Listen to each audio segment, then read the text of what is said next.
तर जय श्रीराम मित्रांनो, तुमचं स्वागत आहे आपल्या एका नवीन ब्लॉगमध्ये. आणि आपला माल आहे बघा रांचीचा. आता मस्तपैकी झापूक करत निघालो. समोर तर काय गणाबाई भेटणार होता आणि शेवटी भेटलाच. आणि भावानं काय पहिल्यांदा तर टक्कल केलं होतं, ते तेवढं बघून घ्या मित्रांनो.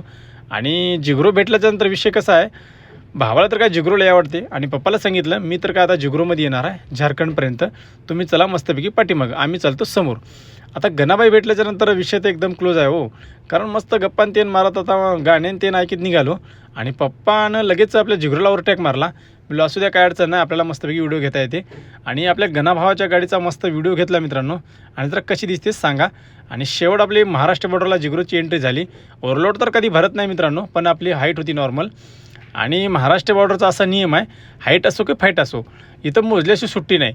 मोज भावा म्हणलो काय अडचण नाही. हाईटन त्यानं मोजली आणि समोर आलो आपल्या धाब्यावर. आता दुपार तर झाली होती, वेळ तर झाली ती भाकर खायची. आणि गणाला तर म्हणलो खाऊया, पण चहावरच तेवढंच समाधान मानलं आणि निघालो समोर. तर मित्रांनो, आता इथं गणाचा तर मला आहे धनबादचा आणि आपला आहे रांचीचा. काही विषय नाही म्हणलो. आणि आता विषय कसा झाला, पार्टीनं तर सांगितलं होतं की एक गाडी खाली करतो, एक गाडी खाली करत नाही. म्हणलं असू दे, काय अडचण नाही. गणा तर काय गेला धनबादला डायरेक्ट, ना आपली काय जिगरो खाली होणार नव्हती. त्याच्यामुळं निवांत आहे मित्रांनो आजच्या दिवसामध्ये. आता समोर जाऊन झोपी जायचं.